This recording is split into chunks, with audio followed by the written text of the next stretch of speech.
Welcome back to Books and Beyond with That Guy Jay. I am, of course, your host, That Guy Jay. Real quick, before we jump into today's episode, if you could just take a second to like, share, subscribe, maybe leave a comment, do all those things that the algorithm seems to love, I would greatly appreciate it. But from that, let's just jump right into it. Today, I am joined by Supportive Dad Reads from TikTok and I believe Instagram as well. Yeah, I just started doing Instagram too, so, yeah. And you may recognize him from his Is It Spicy series. I know that's how I found him. I think it was like maybe your third video. It was early in the series is when I started following. Dude, I appreciate that. It has become the thing that most people do know me for, so it's kinda fun. Now, outside of that, I like to ask everybody a very easy first question. What are you currently reading? I am reading so the complete opposite of anything that you'll see on Is It Spicy, I am reading The Heroes by Joe Abercrombie right now. Oh, Joe Abercrombie is great. I need to read more of his So stuff, good. but he does grimdark better than anyone, I think. Yeah, they call him Lord Grimdark for a reason. He is an incredibly talented author, and he's my favorite author that I have found this year, and so that's been really fun.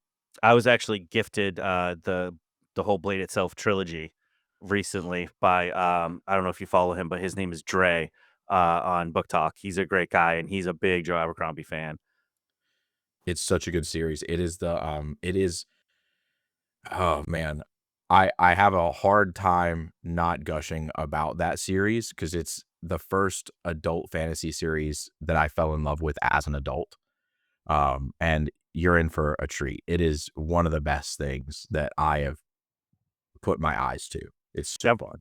I've read the first book, and the listeners of the podcast know that I have a slight issue where I read a lot of book ones, and then it takes me forever to finish the series. But Oh, I already love Glokta. I already know that that's like so the core of it all is him. so let me ask you this. Have you been doing the audiobook or have you been doing, like, the physical copy? I for almost everything I do immersive reading. So Okay, I perfect. listen to the audio and, read along with it. It like I have a little bit of ADHD brain most times, so if it's just audio, after, like, 10 or 15 minutes, my brain goes somewhere else, and kinda the same for physically reading, so it's like I need both to kinda lock in. To anchor dude, I love that. I have to, like, be anchored into it, as well, so that's awesome. I The only reason I ask is because I read The Blade itself physically, and then I listened to, Before They're Hanged. It's right there. So I had to make sure. I listened to Before They're Hanged, and, Stephen Pacey did such a good job with Glokta where he does the lift, and it's Yeah. just so perfect. I didn't think about the fact that also I don't know if you're a fan of the idea of the worst torture in the world being taking out alternating teeth, but the funniest torture of all time, and I didn't think of that when reading his voice. It's just that, like, put Glokta over the top for me is when I heard Stephen Pacey do it. Dude, the second book is incredible. You have to jump on it. Yeah, there's a big part of me that, like, I was so resistant to getting Libby for so long, mostly because, like, I moved a few years ago, and I thought I needed an updated address on my driver's license to get a library card, and I put off getting a license, and then turned out I didn't even need it because I was like everyone was like, "Get Libby." I was like, "Yeah, when I get a library card, I will." It's like I feel like I was missing out on audiobooks the whole time because I just really got into them within the last couple of years, and an amazing narrator can make a great book even better. Yes, I agree 100%. I actually was pretty staunchly against audiobooks for a long time. I wasn't like audiobooks don't count as reading, but I was a purist. Like I wanted to feel the page. Um, and my very first audiobook was The Way of Kings, um, by Brandon Sanderson and then Michael Kramer. And gosh, I wish I could remember her name. She's incredibly talented. But Michael Kramer does it. And I was having such a hard time physically reading the book because it's dense. I started in January. That was my first audiobook. And then almost half of the books that I've read this year total have been supplemented by audio reading because I at work, that's kind of all I can do is like throw headphones in and do that. That's another great aspect of audiobooks as well is like every morning when I'm cooking breakfast, it's like I start the day with a book, even if it's just in my ear, but it's like I can get 15, 20 pages in real quick while I'm, frying up some eggs. Dude, that's all. Yeah, I do it on on my drive into work, and it's great. I have. I'm fortunate that, my wife is not a big fan of using Hoopla, so I use her Hoopla and she uses her Libby, and because I also have this weird aversion to going and getting a library card for some reason. I'm fearful that I do owe the library money from some point in my life, and they're gonna, like, collect it in a pound of flesh or something terrible. So, Yeah, um I went to the library a ton when my daughter was little, and then, she's, like, 16 now, so she doesn't wanna go to the library. So I got a library card myself a couple years ago, and I was like, "Oh, wait, it turns out, yeah, the library is very cool." Like, I should have been doing this all along. There's so many books that I wanted to read but didn't quite make it into the, like, I want it on my bookshelf, yeah. and it's like, I can just go pick it up, and I'm lucky enough that I'm in a huge library network, and if one branch doesn't have it, I can either be sent to my branch or I can just drive 10 minutes to, the next village over and pick it up myself. Oh, dude, that's awesome. Well, also, being a girl dad, that's awesome. I'm a girl dad, not of a 16-year-old, but of a 4-year-old. I can't imagine how much harder it gets. But, um, I'm hopeful that the days of going to the library or reading, because like I said, I don't go to the library with her, but we do read a lot. So I'm hopeful that those days stick around for as long as they can. Yeah, I'm trying real hard to make my daughter into a reader, and she's super resistant, I think specifically because I want her to. Yeah. I've bought so many books for her that I thought she would like, and she didn't wanna read any of them really, and she's big into horror, so I figured that out, and I'm like, "Alright, I'm just gonna start," like, I got her Clown in a Cornfield, and I'm just getting her all the stuff that I think that she'll eventually read. Have you, I don't know if you're a fan of like comics or graphic novels or anything, um, but have you heard of Something is Killing the Children? I haven't heard of that, but I do like graphic Uh, novels. I don't read a ton of them, but every time I do, I enjoy them. So, I feel like it checks a lot of boxes. It's a horror comic, but it's also got this like really, really bad A female main character. And it's by James Tinian the fourth. It might be something to like throw on her bed and be like, hey, it's very cool. You might like it. And it's different than, normal books. That's actually what got me back into reading was I read graphic novels for a number of years before I like picked up a physical book again, like a traditionally published book again. So it could be like a cool avenue into it.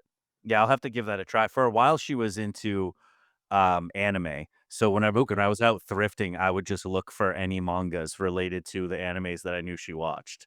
And that worked for a while, but now she's kind of grown out of anime as well. But that's a perfect segue to my next question for you was I was going to ask, what is your reading journey like? Me personally is like, I refused to read as a teenager. Like I was staunchly against it. And then I got into it in my early 20s and I've been reading ever since. Yeah, it's interesting.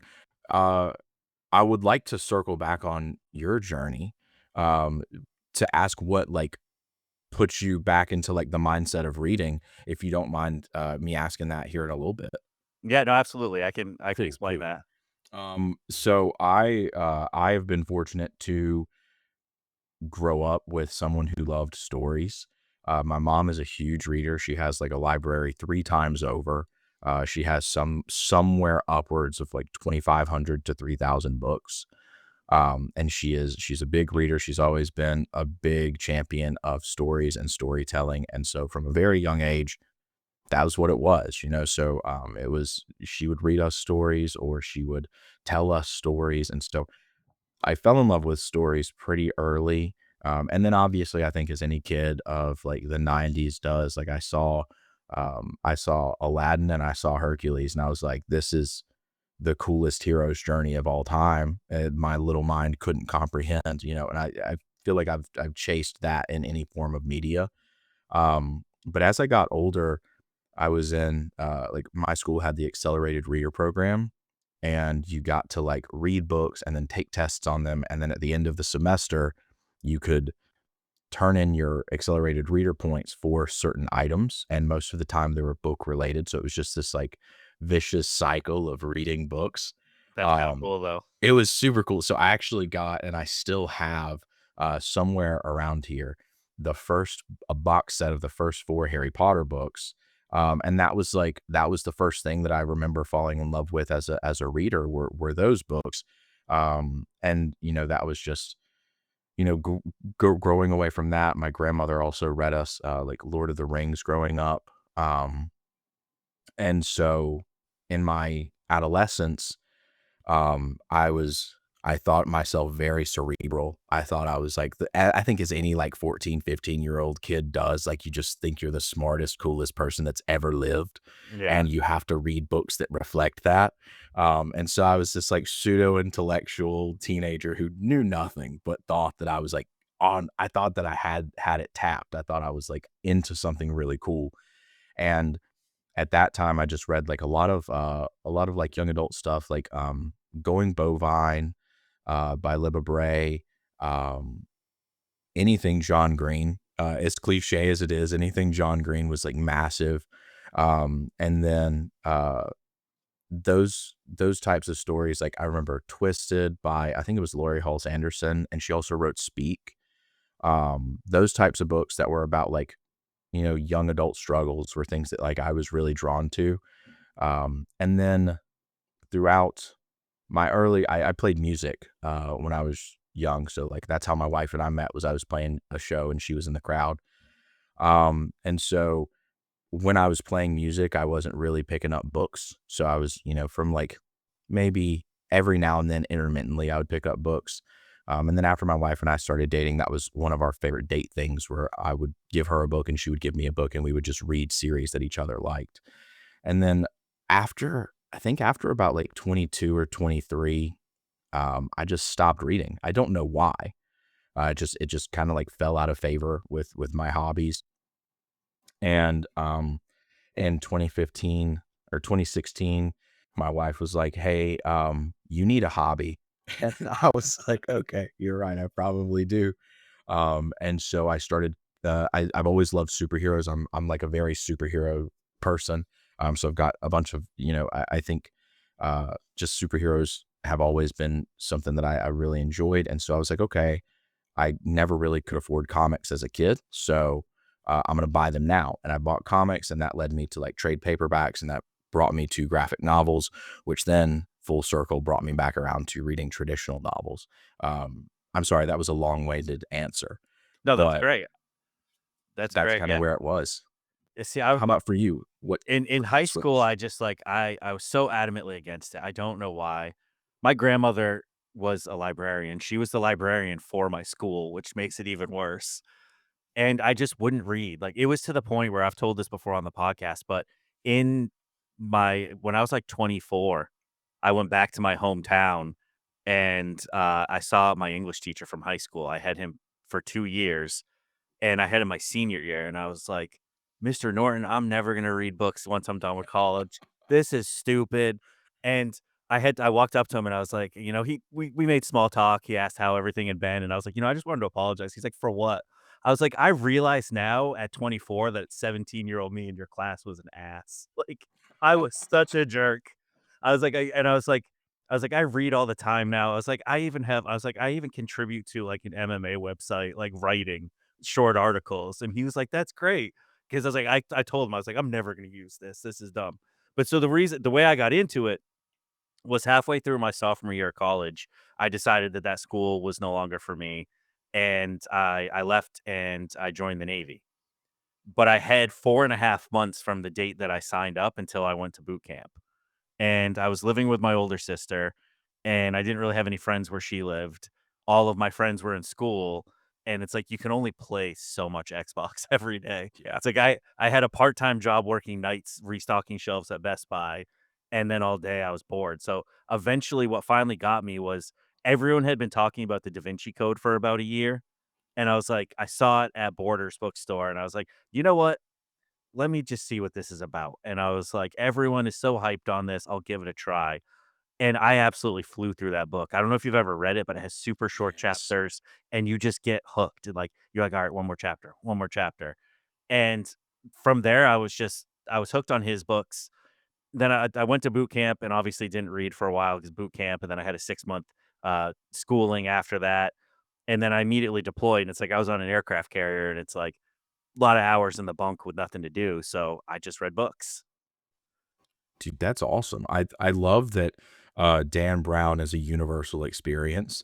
Like, finding Yeah. Dan Brown in the Da Vinci Code, that was something that I read that entire, like, set of books, and it was awesome. I think that's really cool. Like, I wonder if it's a similar situation, uh, as or if it is a similar situation in the way that it was for you having your grandmother as the librarian, having somebody who liked reading and was there and, like, kind of a champion of books, for your daughter, having you, there Yeah. liking books. I wonder if that's the same thing, and so, like, she'll hit 24, read Dan Brown, and just go go back into it. I should probably give her the Da Vinci Code. I have it on my shelves. Like, "Here, try this one." But Yeah, it's just like, this is the one. and I read, of course, and then I was like, "Oh, there's a prequel, Angels and Demons, let me read that." And then I was like, "Oh, he has other series that aren't related, let me read all of those." And then I figured I found Harlan Coben, who was my favorite author for a long time. And when I found him, I was going to school for, criminal justice after the Navy, and a lot of the books actually had references to a criminal justice school in New York City. And then I ended up transferring to that school in New York City.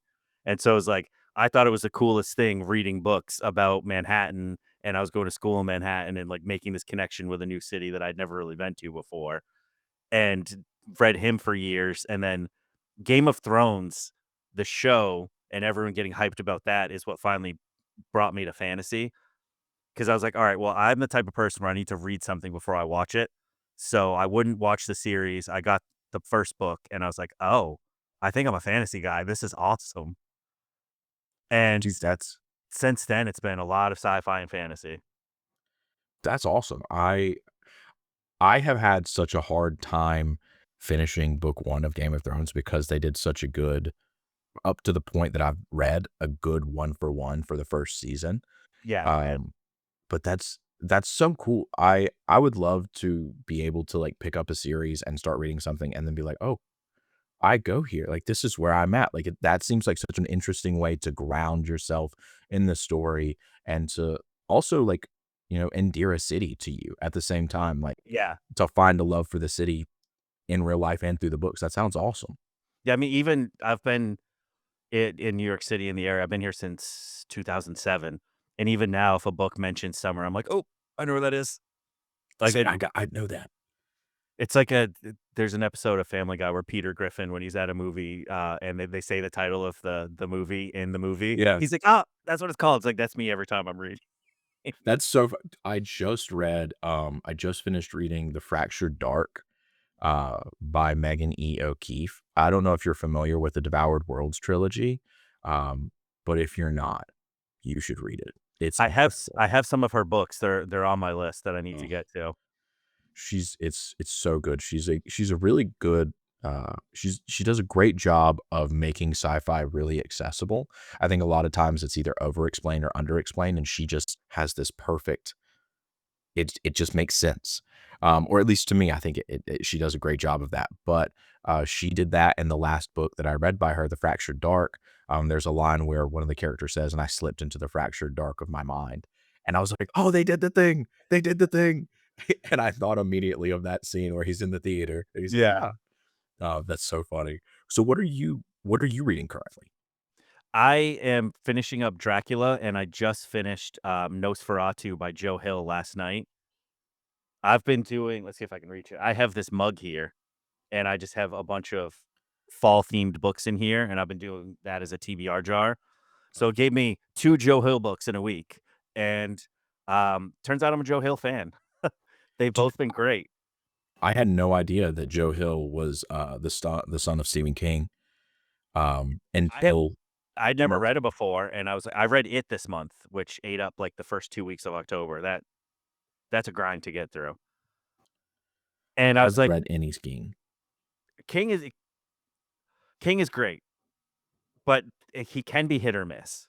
I have read some Stephen King, like, my journey with Stephen King is very interesting in that the first Stephen King book I read many years ago was a book called Dreamcatcher, which is pretty universally hated amongst King fans. It's not great because I read that and I was like, "It was okay." I was like, "I don't get the hype." Probably the wrong book to start with. But then I've read some stuff by him, like 11/22/63. Yeah. My favorite book by him ever, and one of my favorite reads of last year. It was that great.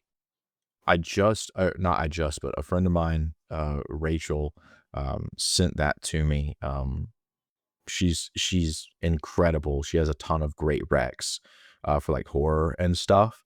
I think it's, like, Rachel's Fully Booked TBR on TikTok or something. If you don't follow her, you definitely she is just top tier, and she's a Stephen King fan. And she sent that 11/22/63 to me, and I need to read it. But I think like when you see a book that is just like you could hold it and potentially use it as a brick in a house, like that is extremely intimidating. Yeah. Even after reading stuff like Brandon Sanderson, or like some of the Abercrombie novels are pretty thick. It's that's such a big hurdle to overcome. But I saw your video on Nosferatu. I didn't realize that was a book. I just thought it was a TV show. Because I don't know if you're yeah, they did like a TV show for that. Yeah, And I was I had forgotten it was a TV show, and then in I hadn't really looked into Joe Hill much before, but I was like, "Wait, I watched The Black Phone with my daughter a couple years ago. I didn't realize that that was a short story that Joe Hill wrote."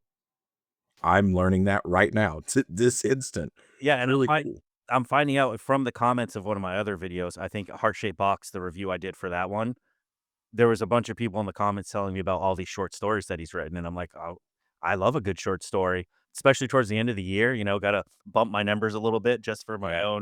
my own goals. Yeah, when I found out that comics counted on, Fable, I was like, "Oh, I got this. Yeah. I got my goal in the bag." How, speaking of, like, reading goals, uh, when you are pulling stuff out of your cup, like, how do you stick to that book? Because I find that I'm a really hard mood reader, and it's so hard for me. Like, I had an entire fall thing planned for DTBF fall where I was just gonna read, like, paranormal, spicy books, and after about the 5th one, I was ready to bang my head against a wall, and I had to read anything else. Like, do you find that when you does it feel like a prison sentence? Because that feels like a prison sentence See, sometimes. no, like, making a TBR list and sticking to it feels like a prison sentence. Okay. For some reason, the unknowingness and the unexpectedness of the TBR jar helps a ton, but my secret is that I'm never just reading one book at a time.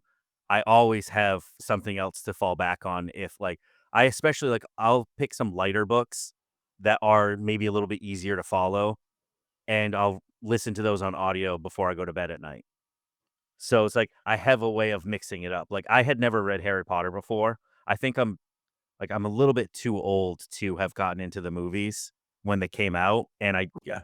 didn't read, so the books were never even, an option for me. I didn't even consider it, but I read all of the Harry Potter books to start this year, and that was, like, my nighttime relaxing, like, I'll listen for 30 or 45 minutes before I go to bed. So I usually have something like that as, like, a back burner book.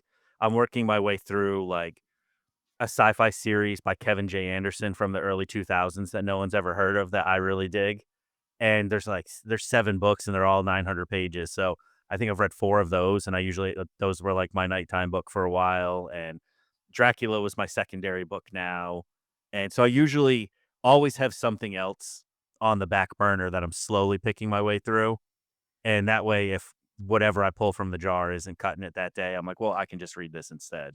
Because just having one and just sticking to whatever I pull out would probably eventually crush me. Because 'cause I'm very much a mood reader too. I feel like that's a superpower. I feel like the ability to read multiple things at like, and hold places for them in your head with each story is just a superpower. I truly believe that. Well, it's Can't do it. I usually try and stick to different genres. Like, especially if I'm reading a fantasy, I'm not gonna be reading a second fantasy 'cause there's just That makes sense. like, there's too much world building, and I don't wanna mix that up. But, like, on book 4 of a sci-fi series, it's like I'm already pretty familiar with the world. And there's so many characters that I do forget them until they pop up again, but I would forget them because there's so many even if I was only focusing on that. So, it's like I don't let me that bring me down too much. And again, it's like that series is very much only for me. Like, I'm gonna eventually review it, but I don't think many people will care.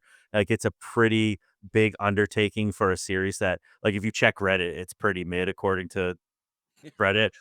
Like, and some people that flat out hate it, but I just think it's a very interesting world. And I've been picking my way through it, and that like I'll find some other series like that afterwards. Yeah, I love that. I think, like, I'm a big believer in, like, every story isn't for everybody, but there is a story for everybody.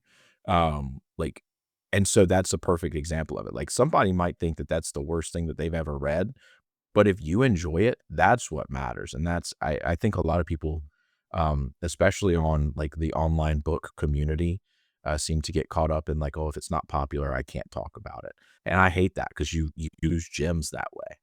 Yeah, and that's why I've been trying to like I've been making a list for a while now of sci-fi books that I never seen talked about on TikTok to make videos about them. Like one of my favorite John Scalzi books is one called Red Shirts, and I never see anyone talk about it. And it's very much playing around with the concept of I don't know if you ever watched Star Trek, Yeah. but in the original Star Trek, the ensigns that didn't have a name all wore red shirts, and they all were the ones that died on the away missions. And this captain becomes self-aware of or this red shirt in this universe that's not Star Trek, but looks like Star Trek. He becomes self-aware and he's like, "Wait, we're all dying and nobody even mentions us again." And it's like this very fun play on like the meta of that. And That's really cool. I never see anyone talk about it. He wrote, he wrote the book with the cat on it. The, like, it's like How to Be a Villain. Yep. That's skull. Okay, cool, cool, cool. I will, add that to my list of things to check out because I think that's really cool. He It's a also cool has a concept. series that, I found really cool called it's called The Old Man's War, and Yes, that's on Hoopla.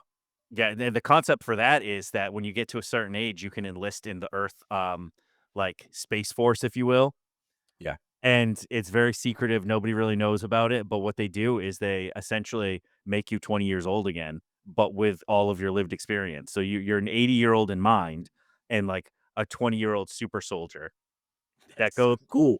and you go fight these space wars that people on Earth aren't even aware they don't even know they're happening. They live in bliss on Earth, and then there's a whole universe of craziness going on, and when you get old, you sign up to go fight in those wars. Dude, I have passed by that on Hoopla so many times, just trying to find something. Because similarly to you, I will listen to things while I sleep, but the trouble that I run into is that I just listen instead of sleep. Um, so I have to find something that is, boring enough that I don't want to keep listening to it, but interesting enough that I want to keep pulling it up every night. Um, and so I just scroll through Hoopla to see what I can see, and I've seen that so many times, and I feel like that's definitely not one that falls into the category of boring enough. That sounds super cool. It Um, is. I will It's have to very like it started as a trilogy, and I think it's up to like 6 or 7 books now. yeah. I think I've read 5 of them. I need to Do buy more of them, but it's such a fun series. do you find that you I feel like I get into these moods where I'm shifting between, like, hard fantasy and then sci-fi, and sometimes, like, February of this year is my it's the peak. It's the pinnacle reading month that I've ever had. I read the First Law trilogy, the first 3 books in the world of the First Law, and then I read, Red Rising, the original, like, first 3 that same month, and I just haven't been able to beat it since. That's Um, that's a and pretty crazy month. that was a nuts month, and that was the most even distribution of genre that I have found, for myself. Otherwise, it's, like, heavy one side or the other. What do you feel like that's something that you do? Because you said you pick up, like, a couple of different things for different genres.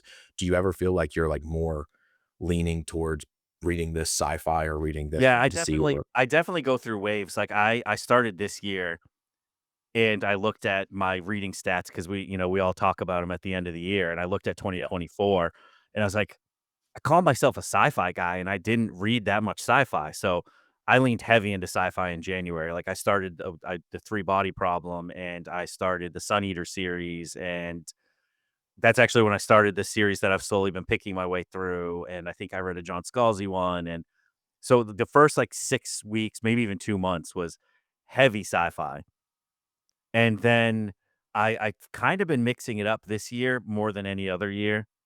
Like, last year was the first year because of BookTok and making BookTok friends, got peer pressured into doing group reads of different spicy books Yeah. and, giving different romance books a try, and so that's, like, been a whole new genre that I need to read, and then I also I had, I don't know if you follow him, but his name's Claude.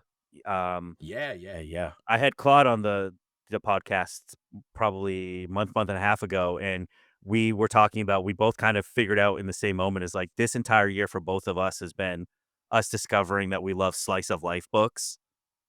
And it's like because he was like, I don't know if it's because we're in our 40s now and this is just what we're about all of a sudden, but all like my favorite read of the year I started it at the end of January. It's a book called Stoner by John Williams. Yeah. And it's so hard to tell people about it because it's like, "What's it about?" And it's like, kind of nothing, but also an entire man's whole adult life. But, like, there's not a whole lot of plot that happens. It's just kind of his day-to-day life as being an average guy who makes some mistakes and has a sort of mediocre life, but it's incredible. And I've read a You lot of books that kind of fall into that category where it's just like, it's very this year's been a very character-driven year for me.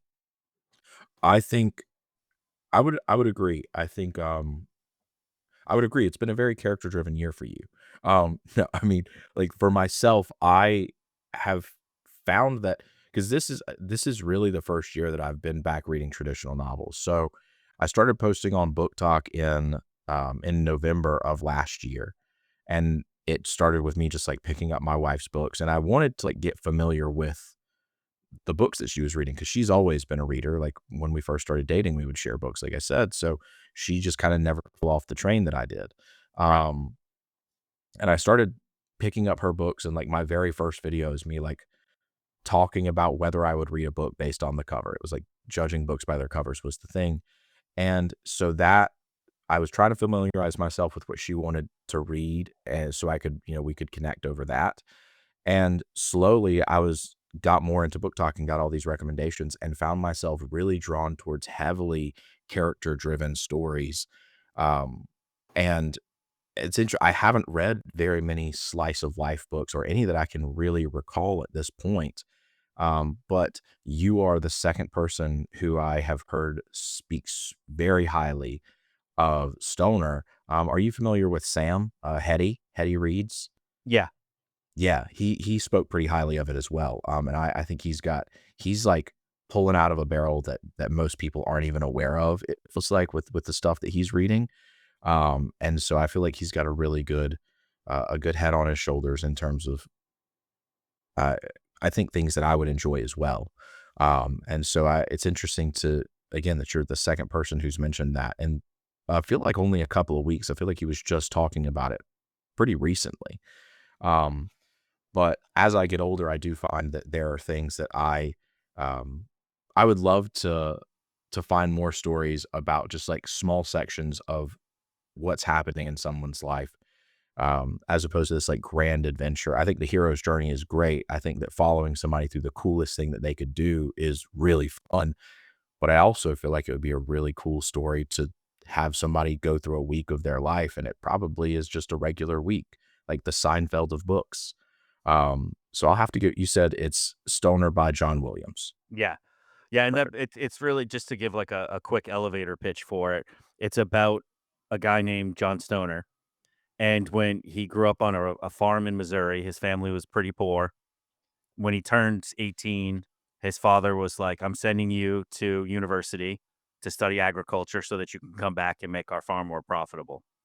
While there, he struggles with an English course, and then once he finally gets it, he falls in love with English and literature, and without telling his father, he changes his major to English. He ends up staying and get his master's, and then he ends up a professor at this university. And you follow him from that first day when he went to college till, the end of his life. And it's like he's not a bad professor, but he's not great. He makes some mistakes, like he marries the wrong woman. He has a troubled relationship with his daughter. He has trouble at the university because he has strong opinions, and it's just like you get to see, kind of the mundane aspects of life and him being comfortable in the mundane, where a lot of people kind of are sad for him, but he just likes teaching kids and making them fall in love with literature the way he did. And it's like, he's not an amazing person. He's not a terrible person. He's just a guy. And it's like, you very much, to me at least, it's like, it's one of those things where it kind of makes you have to look at the fact that, life is finite and not every day is the best day, and not every period of your life is gonna be fantastic, but there's still greatness in some of the small moments throughout your life. I think that's beautiful. I think that's a beautiful sentiment. I my wife likes to, give me crap because I'm a firm believer that, like, we all have a thing that we read for. I read to feel. Sometimes it's hard to process your own emotions. Sometimes it's a lot easier to feel the things that you want to feel, or to work through the things that you're trying to feel through the pages of a book. It feels like it's a little safer in there. And that sounds like exactly what checks the boxes for me. Um, I don't Are you familiar with the Greenbone Saga, Oh, by yeah. Fonda Lee? It's one of that I tell people that's probably my favorite, like, just flat out trilogy. Like, 3 books series, that's probably my favorite. I, she she so there have been a couple of times in my life where my wife has just walked in on me sobbing. One was the end of Sons of Anarchy, and I was Oh, just yeah. sitting there with the laptop in my lap, just sobbing, and she was like, "Are you okay?" And I was like, just absolutely just ridiculous. And another, most recently, was when I finished Jade Legacy, and I was just so beside myself with this feeling of gratitude that someone was able to write a story and what felt like allowing me to live a life that I would have never gotten to live, Yeah. and appreciate characters in that way. And it moved me so much. I think, and I can't take credit for this. I have a friend named Maria who brought this to my attention, but the way that Fonda Lee wrote that story, the first book, they're in their 20s. Every day feels like a year when you're in your 20s. Life is just, it just drags, it feels like. And then the second book, so you start the time skips, and it's only a couple of months, but as you get older, that's what happens. It feels like your time is much more finite, and you're more aware of that. And then in the third book, what Fonda Lee does, and she does it masterfully, is she mimics the passing of time through her writing by giving you small bits and pieces of the time that you feel like you want with the characters that you want to have that time with, and then skips you forward. And it just feels like that time is slipping through your fingers as you're trying to spend more pages with these characters. And like I said, I can't take credit for that thought, but again, my friend Maria brought this up. She was like, "Do you think this too?" I was like, "It has to be intentional. She must have done it that way on purpose."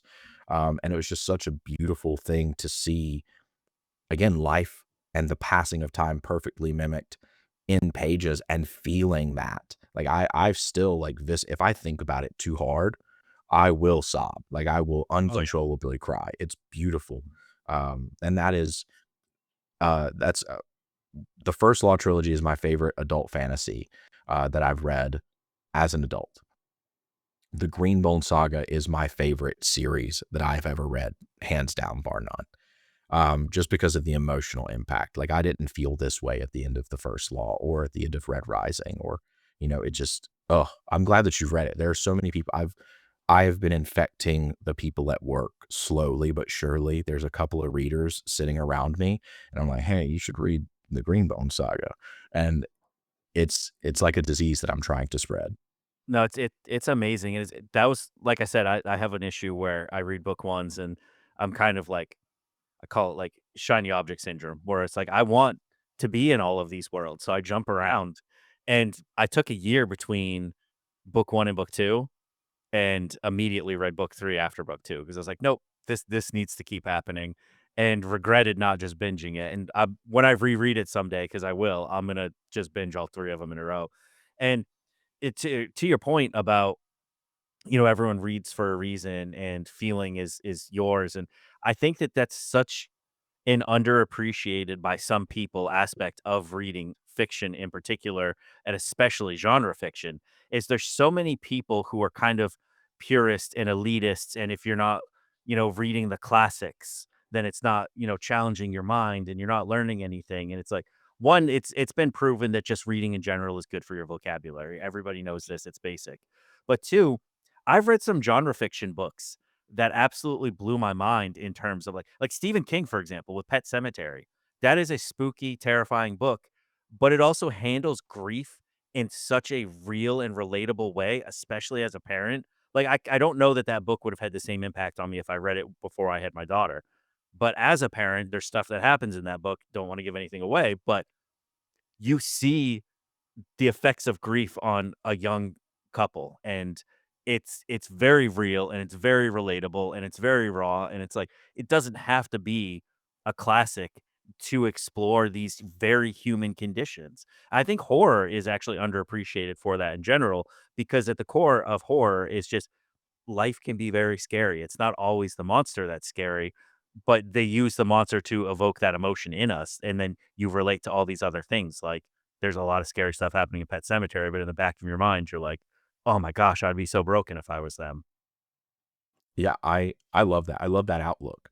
I think, like, I made probably the angriest video I've ever made on TikTok, about things that I found lame, and one of them, like, I think the first thing was elitism and people thinking that just because you're reading the classics or just because you're reading something that you deem more intelligent or more intellectually taxing to read than something else doesn't make you a better reader, and it doesn't make you better off for reading those things as opposed to enjoying. I think my example was Captain Underpants. Um, I, but I love the point that you made about horror because I think at the core of horror, because I dove really deep into horror comics. Um, I think it's just a perfect blend of the medium because I am not a horror person. I cannot watch a scary movie to save my life. But I can read it because there's very few jump scares that you'll get when you turn a page. But it's still somehow they're able to like make it this tense. And I think that that's like the hallmark of a good author is when something's not going to jump out and scare you, but you're scared to turn the page.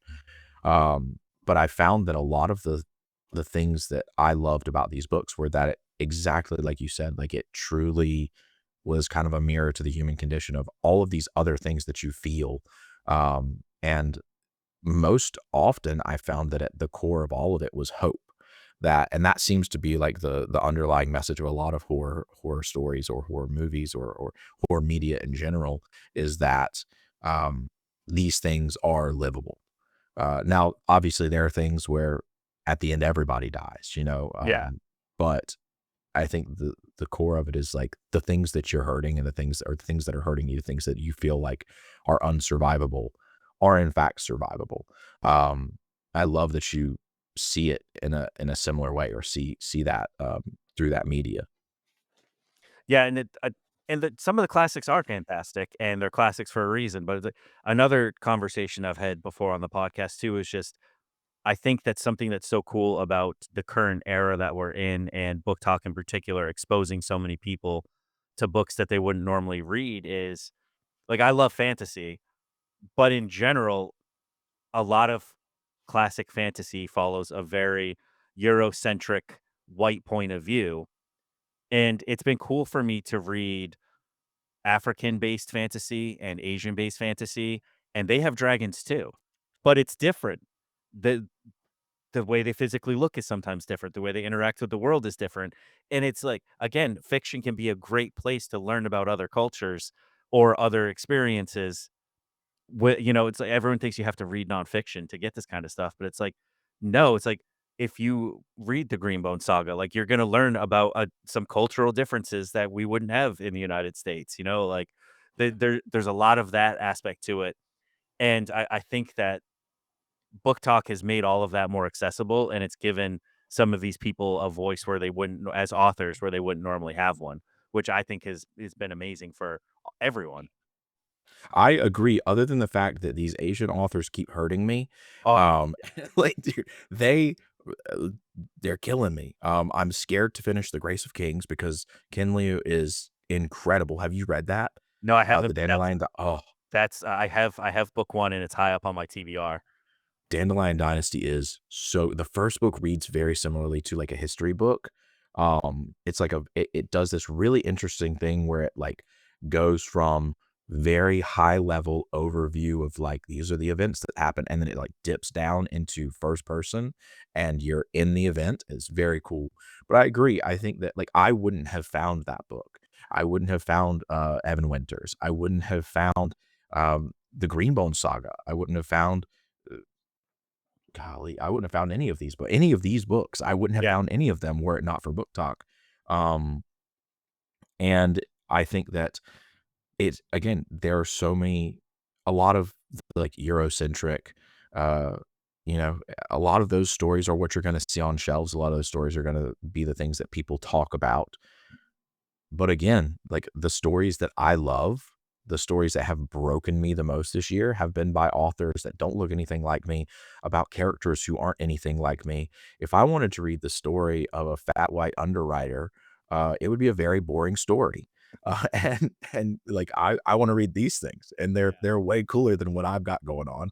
And I think that so many people do themselves a disservice by feeling like they need to see themselves in the story when really all you need is an anchor point for your feelings. You don't have to look like the person. You can feel those feelings no matter what they look like. And honestly, I think that there are a lot of underrepresented authors who write those visceral emotions in a different way because they feel them every day in a different way. absolutely. Um, and that like that hits. And it also, like you said, opens your eyes to other cultures and opens your eyes to different things that you wouldn't normally be exposed to. And you're better off at the other end of it. No one's ever read a book and been like, okay, maybe there are some books that people read, and at the end of them, they were like, wow, my life is worse because of this. But very few of them have to do with what the characters or the author looked like. And I think that Book Talk has been as at least for me, instrumental in broadening my reading horizons. Um, I'm super so like also to kind of like step back to your point of like spicy books. Like I was jokingly looking at my wife's spicy books, and then Is It Spicy came around because originally it was gonna be called Book Talk Roulette. And I was gonna, like, just pick a book up, open it up, and see if it was spicy, and then, I told one of my friends that name, and they were like, "That's dumb. That's a really dumb name. You shouldn't do that." And, like, through, like, reading these paragraphs and, like, getting farther into it, um, I started to find myself interested in the like, I would finish filming my video and go back to the scene and be like, "How did we get here?" And that, like, opened my eyes to this whole new genre that I never thought I would appreciate. And then, like, one of my favorite authors, I don't know if you've read any Bryn Weaver, Butcher and Blackbird. Uh, dude, incredibly talented author in general, super sweet lady, um, and just such a good story. Like, I would never have read that. I would have never picked that up in my life had it not been for my wife finding the books that she found off of Book Talk and then me being exposed to them through being in my house. Um, and I think that there's a lot of credit due to creators, in the book online book community for kind of kicking that door open, for other authors and for other readers who, like myself, would never have found these books had it not been for them being found by my wife and then me seeing them on her shelf. Yeah, and I think, the whole spicy book thing is there's a lot of undue hate towards that too from book purists and elitists. And I've read Butcher and Blackbird. I read that last September, and I've read Leather and Lark this September. Butcher and Blackbird was so unexpected. It's not at all what I thought it was going to be. It's it's portrayed as so dark, and to me, it was like a rom com. It was a dark rom com. It was a Yeah. dark comedy, but also it's like for a spicy book, it was like 75% slow burn, and that's where I discovered is like I really like slow burn, like, the Yeah. the build up to them getting together and the banter, And I was like, "Yep, fully understand why this is popular. I get why people like this." And then I've read some misses too, but, like, I've had a great time, especially doing, group reads. I have a group of friends on BookTok, and, they've they pulled me in with Lights Out, and because I used to Yeah. do well, I started doing it again. The first Friday of every month, I go live, and it's a group live, and we do a pizza party. Because last year I was selling little, Book Talk It kits that came with a button and a reading log, and it was kind of like it was called Book It when I was a kid, where you could get free Pizza Hut Yeah. for reading books, but I'm from an island originally, and we didn't have Pizza Hut, so I never got to experience that as a kid. So I created a kit to do it as an adult, and once a month we would do, a pizza party live. That's And awesome. on I think it was the first live, a group of them decided they were reading Lights Out, and they're like, "Yep, you're reading it with us." And I was like, "Alright." So since then, usually every month, but we've been on a little bit of a break, but somebody in the group picks a spicy book, and we all read them, and it's like, I've read some wild ones through this. I, Like, we've read one called Pounded by Produce. yeah, I have so many friends who have read Pounded by Produce. Oh It my god, haunts me. it's a trip. Like, it's not it's not good in the sense of, like, the story isn't great, but it's Yeah. so wild that you're like, "I have to see what's gonna happen next." I have a friend, named Caitlin who is like a huge advocate for this book called Why Cheese? And it's like a why choose romance, but it's these shifters who turn into cheese. Oh gosh. And so during the day, this woman has to I haven't read it yet, but this is the pitch that she gave me, is during the day, this woman has to keep people from eating her boyfriends because they turn into cheese, and I think she owns, like, a cheese shop or something, which is the worst possible thing. But there are so many, like, interesting I think that's spicy books have some of the most creative authors. Have you seen Unhinged? The one about the door romance?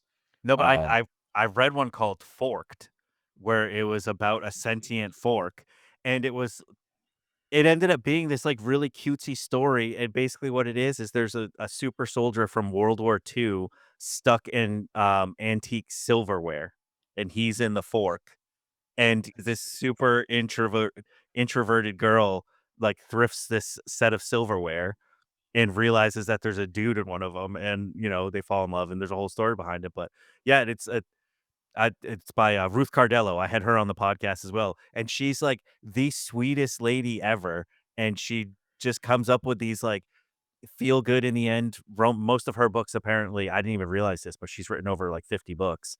Most of them are this billionaire series that she created, this world where now her niece and her sister also write in that universe, and it's, like, this whole expansive thing that's so fun. dude, the MCU of smut sounds incredible. Yep, Like, that sounds so that's cool. really what it is.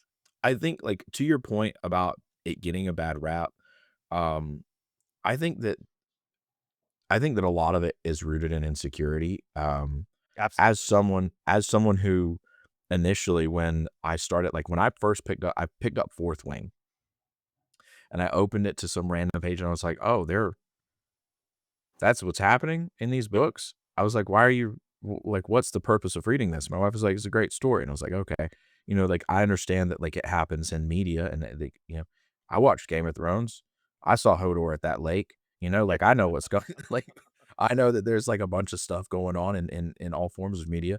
But initially I was like, why, like I had an adverse reaction to it. I was not like super excited about it.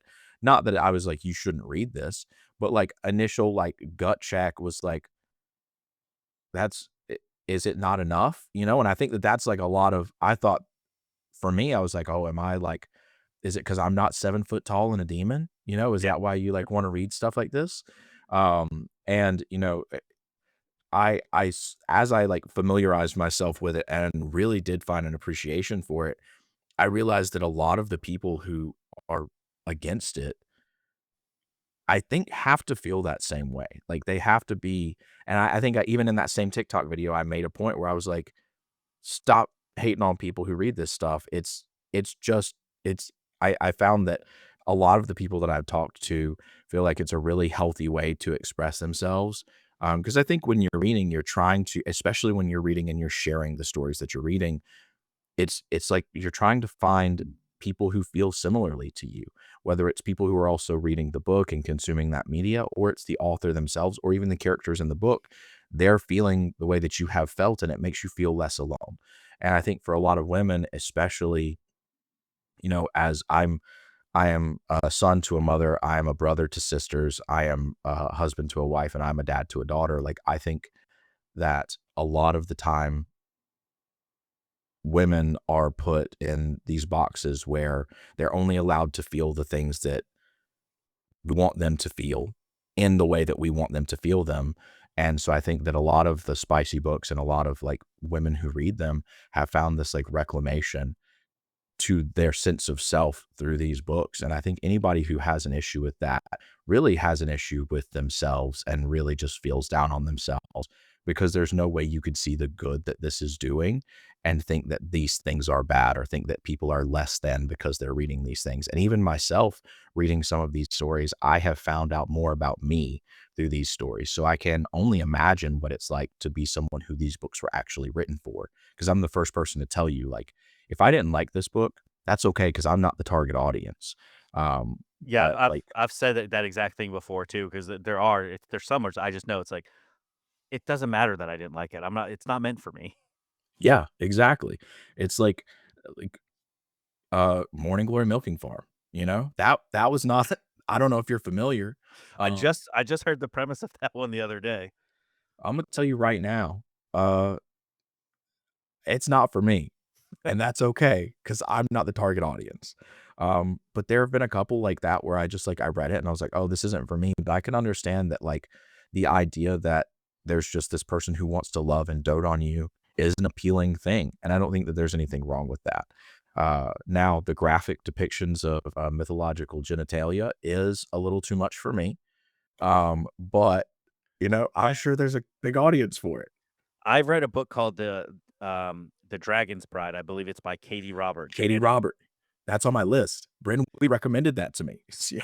see, that one ended up being the line for me, is where it's like a a 7-foot tall dragon with multiple bits. Too much. I didn't It was too much. Pucking That around Pucking around was like 600 pages of just, like, every opportunity we have to have a foursome. It's like the wind blew from the east, and they're all ready to go. I was like, "This is a bit much for me." dude, I that's funny because I loved Pucking Around because I thought it was so wholesome. I was like, in all forms of the word wholesome. I was like, "This is an incredibly funny book," because I have never hated characters and wanted to read more about them as much in my life. Other than with Joe Abercrombie, the way he makes you hate characters is the way that, Emily Rath made me hate those characters.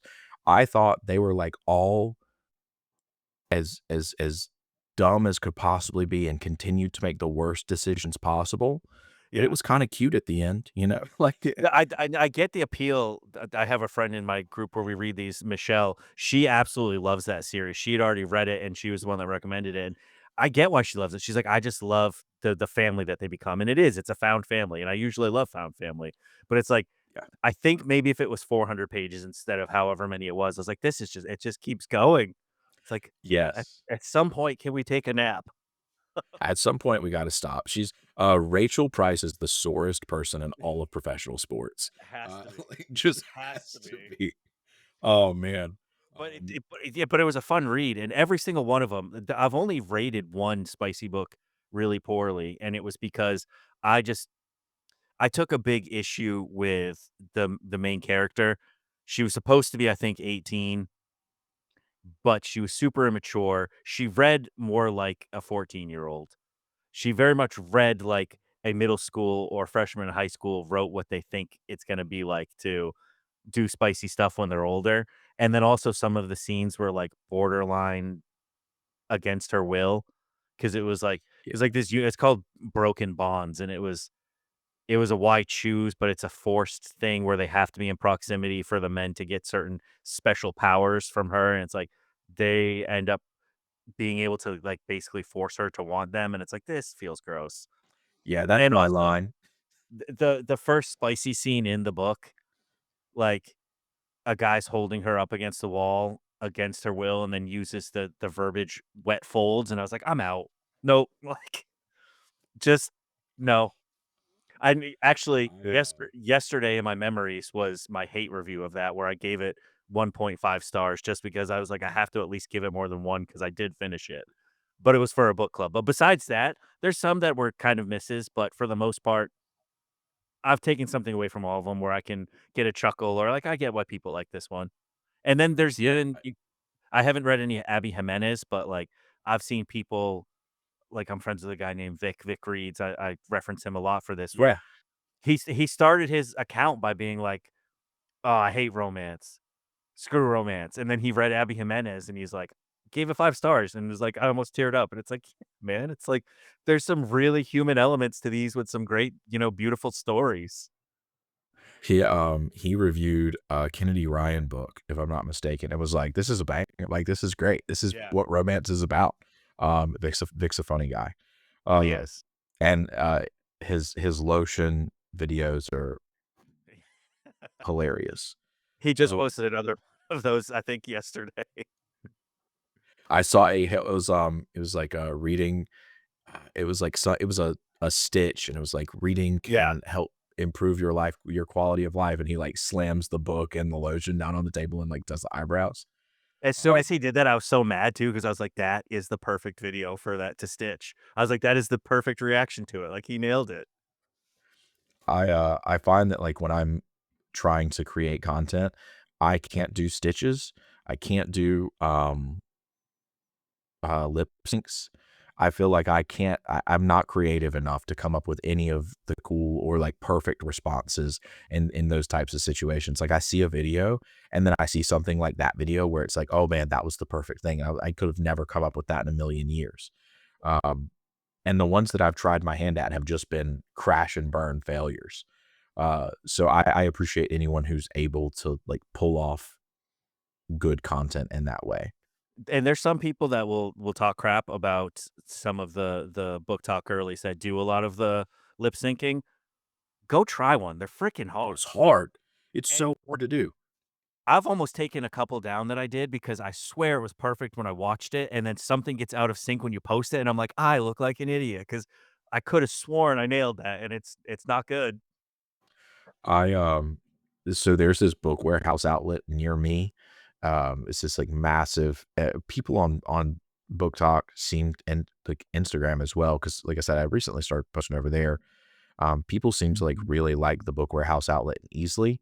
It's this massive, like, 70% off books. It's crazy. It's like overstock books, so it's not always, like, popular books, but there are a couple of creators who, I've seen and met over there, and one of them was this really sweet girl named Megan, and she like, we were at the book warehouse at the same time, and she was like, "Do you wanna do, like, a lip sync video with me?" And I was like, "I will ruin this. There's no way." And she does them so well, and she does, like, she's so good at it, and I was like, it took, like, 17 tries, and I couldn't even say one word. I couldn't get it on time, so those like, that's, again, a superpower. It's like reading multiple books at a time. I can't do it.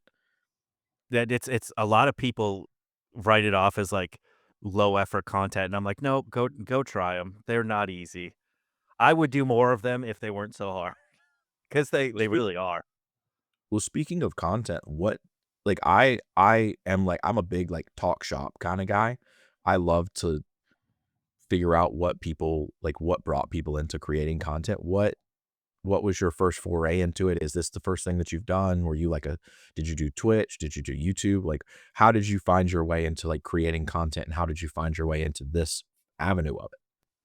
I tried content years ago very briefly. At my core, like, my biggest passion in my life, I'm a car guy, like, through and through, and I started a car podcast, and Instagram channel in, like, I wanna say 2017, and I had one of my friends from college co-hosting it with me, and he's a pilot, so, like, getting our schedules to sync up was tough, and life kinda shifted for him where he wasn't really able to record anymore, and I was just at a place in my life at that time where I was just like, "I can't do this by myself, so I'm not gonna do it." Like, I didn't think I was interesting enough to have a solo podcast, and so I just stopped, and I didn't touch content creation again until last year.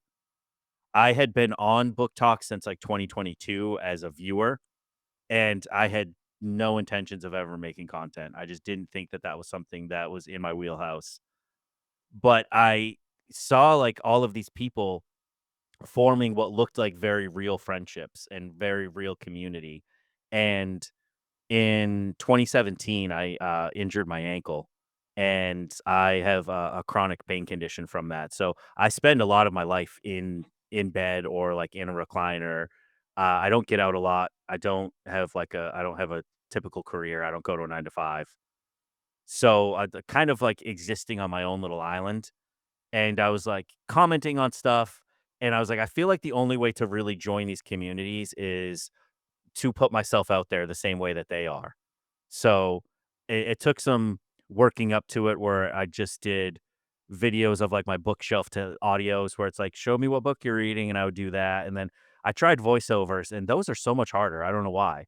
And I was like, "You know what? Just stick yourself in front of the camera and record a video." Like, you've been tiptoeing around it for a while, and so I guess, like, it was around my birthday, so April of 2024, I made a video with my face on camera for the first time and then just started posting from there. And instantly I was correct. Like, that is the way to get into these communities that you're seeing and making friendships and, actually forming real relationships. So it started out that way. And then that grew into the idea for this podcast where I was home for so long. And, to be fully transparent, after having like a life changing injury, like there was years of depression and there was years of internally being angry about, losing a life that I thought I would have and all of those kinds of things. I lost passion for anything. Like, I didn't feel like I had hobbies, and I within the last couple years got really sad about that. So the goal with this podcast is that's why I called it Books and Beyond and not just books related is I've had photographers on, I've had watch collectors, I've had authors, I've had content creators, I've had all sorts of different people. And my goal with the podcast is to have longer form conversations just about things that people are passionate about. And that was kind of my way of exploring my own passions again and trying to get that fire within myself about, caring about things like that again. Cause for years, I just kind of loafed in bed feeling a little bit bad for myself. So I reading helped get me back into because I wasn't reading as heavily because I was in a lot of pain the first year. Um and reading kind of became a good escape, and then it became a great way to, make an online community where I have people that I talk to every day now that I would have never met without Book Talk, and it's given me my community on the bad pain days where I can't get out of bed and I still feel like I have a connection with people. I I'll be honest with you, that made me a little emotional, because I felt very similarly when I started content creation again.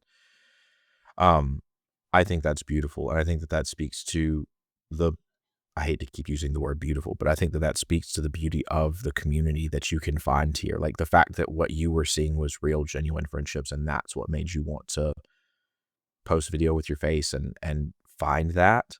I didn't expect to find that when I started. I didn't like I saw people talking about like Akatar and Fourth Wing, and I was like, okay, my wife has those books. I need a creative outlet. Um, and I had a different idea initially, and it just wasn't gonna work out. And so like to hear that, I'm so glad that that's something that you found and something that you're still working towards like that. Like as a human being, I hope everybody lives a happy, healthy life. And so knowing that Book Talk has been able to, or like book and content creation has been able to help you find a community where you're able to find something you're passionate about and renew that passion. I love that. Like that, as someone who also has, I've struggled with depression, I've struggled with anxiety. Uh, I am as unmedicated as ADHD as they get.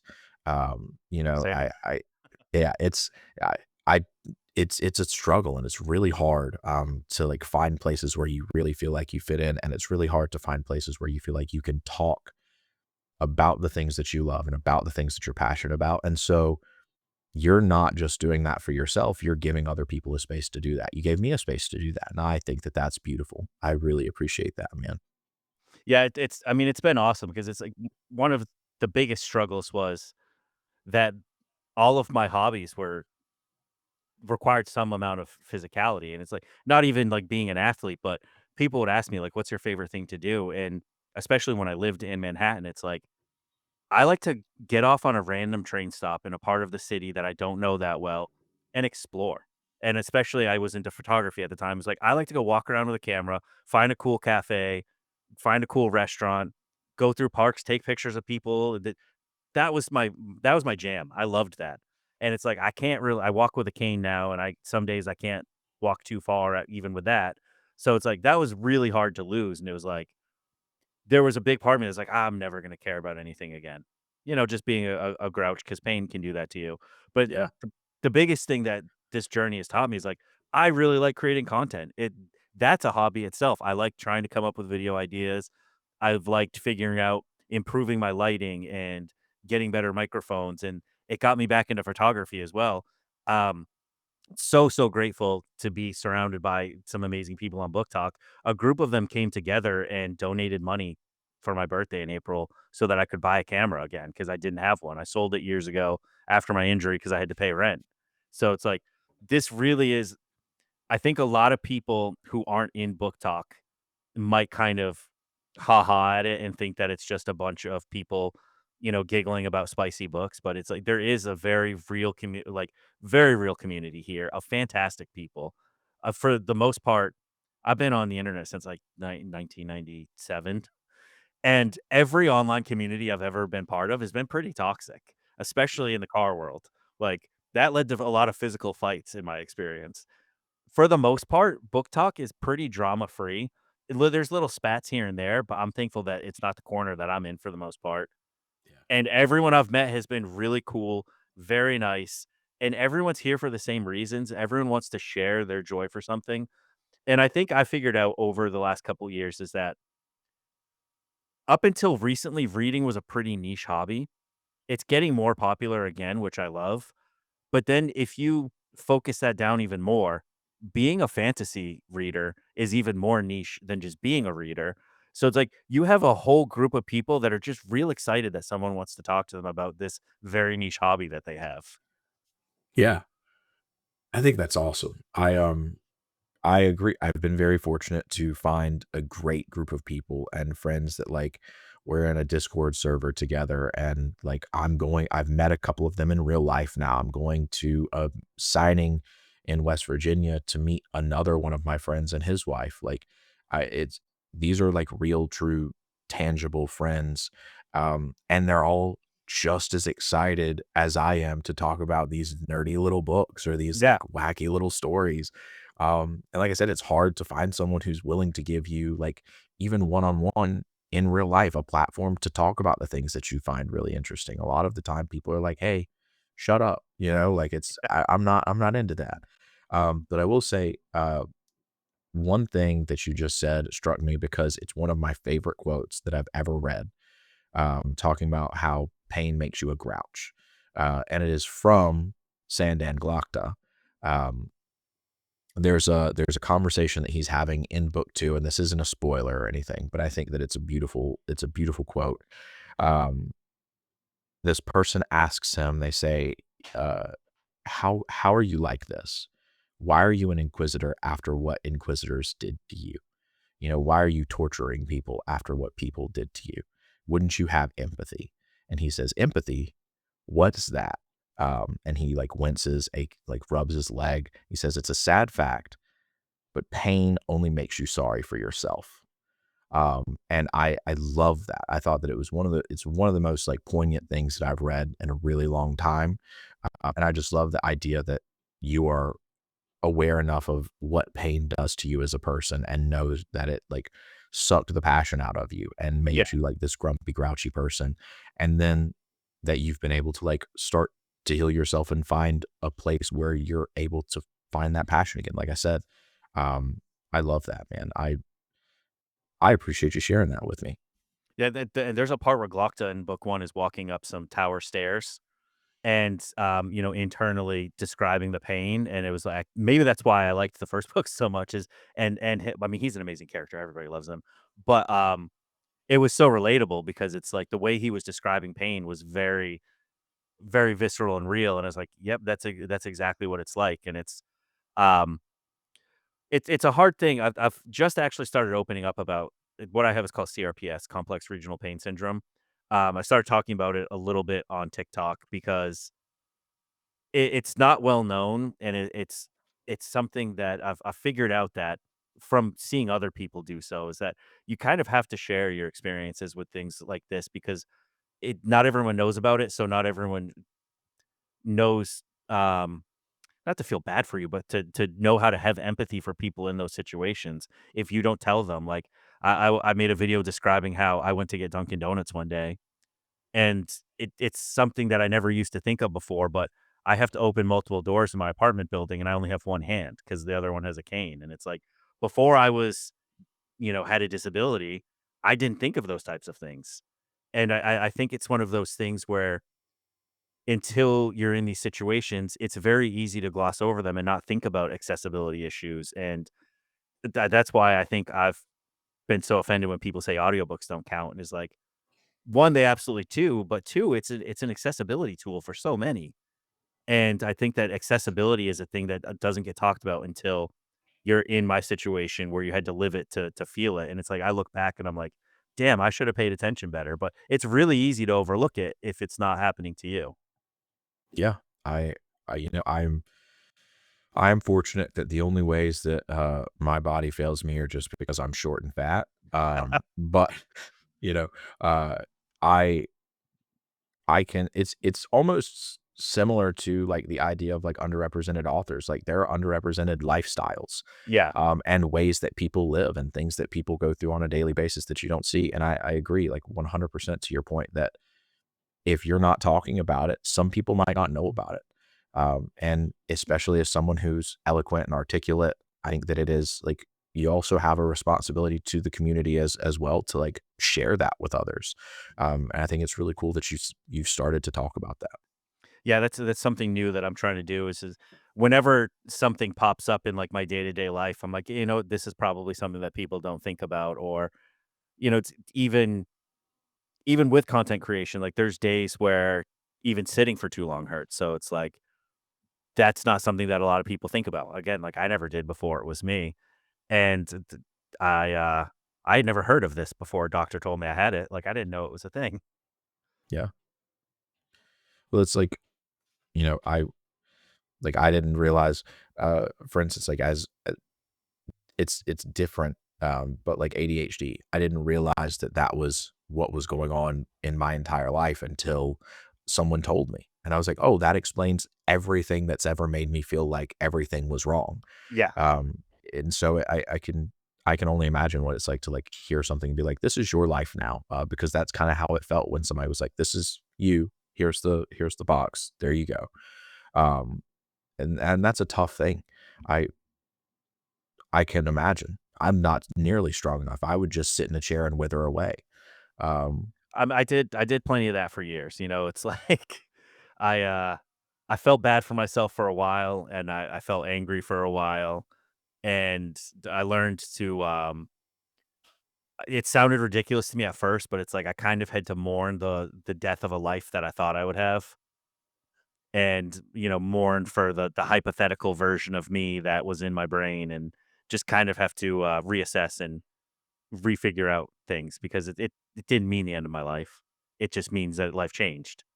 yeah, And some days are still hard. Some days I do a very poor job of being as okay with this as I am right now.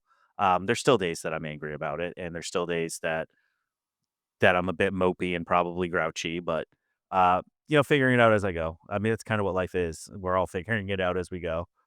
yeah. I actually just like my dad and I were just having a conversation the other day about like parenting, and he was like, "I mean, you've never been a parent before. Like you're not parenting the same child you were parenting yesterday, and you're not the same parent you were yesterday. So like everybody's figuring it out." And I was like, "Yeah, you're right." And tomorrow your daughter could wake up in a new phase that you weren't ready for because you didn't know it was coming, It's like when they first figure out the word no when they're like 2, and then they start saying no to everything, and you're like, "I was not ready for this. This is real frustrating." Oh, like right before this, she came home and had a popsicle, and that's fine. And then she, like, goes to get another popsicle, and I was like, "No, you don't need another popsicle, you need to eat dinner." And she said, "No, I want a popsicle." And she, like, walks to the freezer, and I was sitting on the couch, and I was like, "There she's not gonna go open that freezer." And I said I said I said I said, "You're not gonna do that." She was like, "Yes, I am." And she opened the freezer, and I was like, "You are not gonna eat an ice cream right now." And she was like, "That's exactly what I'm gonna do." And I just hear her get it out. And she walks in front of me, and she's holding it in her hands, and she, like it's like one of those little mini cones, and Yeah. she, like, licked it, and I was like, "Go put that back in the freezer right now." And she was like, "But it's already wet. Like, what are you gonna do?" I was like, "Oh, no. I don't know how to handle this right now." Yeah, it's the first time she had the audacity, and you're like, "I wasn't ready for this. Didn't know that was happening today." Yeah, it's the worst combination of myself and my wife. My wife is an incredibly, like, smart and talented person, and I am just sometimes funny. So my daughter got all of the good stuff from my wife and the really good bits of funny from me, and so she's just super quick, and, it's hard to parent. Nobody tells you that parenting is, like, 80% covering your face and pretending not to laugh at how funny Oh, your kid is. absolutely. Absolutely. I tell my daughter all the time too how funny she is, and she's like, "I'm not that funny," and I'm like, "I wish you saw what I saw, because like, the way that you have me cracking up all the time when you're not even meaning to, like, you're just naturally funny, and a lot of it is her being a little smartass, and I'm like, "Crap, that was 100% how I was."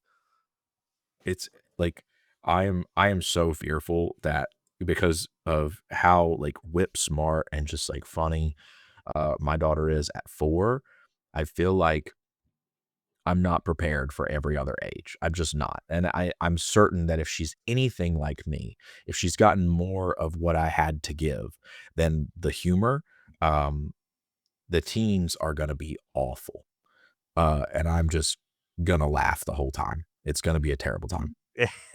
I mean, don't get me wrong, teenage years are tough.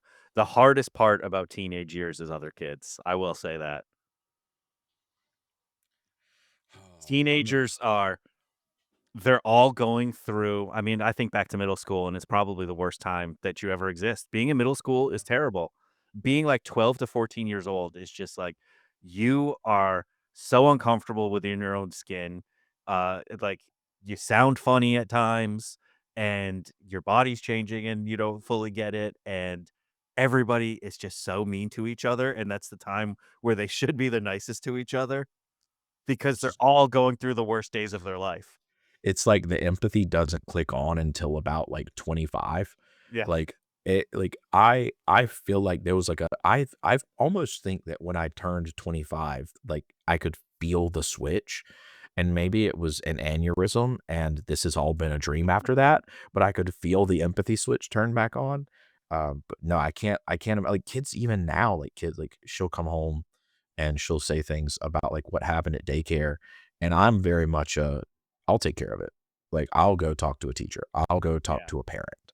Um, I'm not willing to fight for much, but that is the one thing. I will go to bat for her to the end of the earth. And so I feel like that's gonna be really problematic when there are kids that are old enough to kick in the face. Because at 4, I can't do that. That's wrong. But at 18, Yeah, maybe, exactly. if I can get my leg Exactly. up there.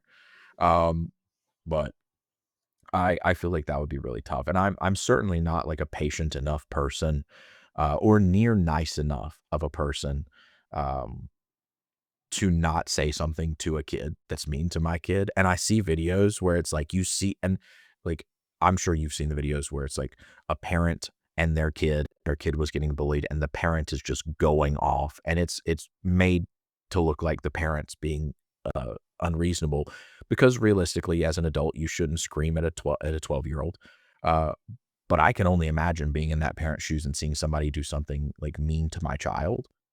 I would lose it. I would be the person on the front page of YouTube. They don't even have a front page of YouTube now. That's how old I am. But yeah, like I feel like that would be such a tough thing. Um, and that's why I read books. Is Yeah. full circle. No, That's why I full read circle moment books. is even fiction teaches you empathy, and it's great escapism. Yeah. I've seen that to circle back to spicy books where I've seen some people say that it's just, um bored stay-at-home moms trying to escape, and it's like, 1, that's insulting, but 2, even if they do want to escape for the 45 minutes that their kids are napping, what is even wrong with that? Because that's what most forms of entertainment media are. Why do you watch a movie? Escapism. Why do you watch television? It's the same thing, and for me, it's been, like, getting back into reading heavier is, like, when I'm having a really bad pain day, it's real cool to, like, disappear into space and, like, kind of ignore it for a little bit, you know? And it's great for all of these things. Oh, dude, that's why I have this room. Like, this is I need that time to, like, just, unwind and be by myself. I love spending time with my wife. I love spending time with my daughter, but I do need an hour at night to sit in this room after my daughter's gone to bed, after my wife's in bed reading her Kindle. I will sit in here and just, like, go somewhere else. Like, Yeah, I have to, I wanna go and be in a shield wall, I wanna go and be on the Ansible and, like, watch people get reprinted in space. Like, I want to go and do that because I think everybody needs that escapism, and I think the people who are so against it are the people who need it the most. absolutely. Um, there you gotta be wound pretty tight to not want to go do something cool in a cool place in your brain, you know? No, here's a big question. We could probably close up with this of taking a bunch of your time tonight, but how how good have you gotten at book collecting since you got on Book Talk? Because I call book collecting my second hobby. Um, so I will tell you this, there's a shelf that you can't see right here, and then this is the second shelf, and this is the 3rd, 4th, and 5th. There's also another shelf that you can't see here. The shelf that you can't see here, there's a tiny little shelf right there, and that is where, like, some of my comics and stuff are now. When I started BookTok, half of that shelf was filled with the books that I owned. I started BookTok on November 11th of 2024. So this has happened since then. Um, and I'm very fortunate that the Book Warehouse outlet exists near me because if these were all like books that sounds like a cheesy, like salesy ad. That's not.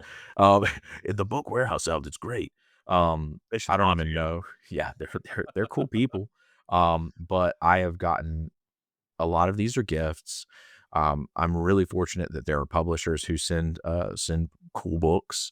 And then a majority of the things that I bought, I think I did the math. Like I've gotten over 60% of these books like on sale.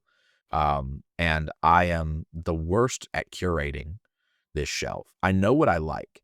And I know the publishers that I like. I'm a big fan of like Hachette and Orbit. Yeah.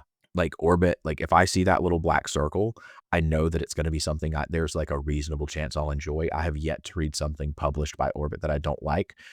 So that's typically like my litmus test is like I'll look at it and see who the publisher is, and if it's a publisher I know publishes things that I enjoy. I've gotten very good at collecting. I am terrible at curating. How about yourself? My collecting I've always been into collecting for whatever hobby that I have. And I thought I had a lot of books before, and then the last couple years on Book Talk, it has expanded dramatically. Like, I have multiple more shelves in my living room, and I've gotten to a point now where a group of us have started using this app called Libib, and it's an actual app that libraries use. You can get paid features that are like library level for stock, inventory and things like that, but it's free to use just for basic purposes. And so I now scan all of my books into there so that I know if I'm out thrifting, if I have a book or not.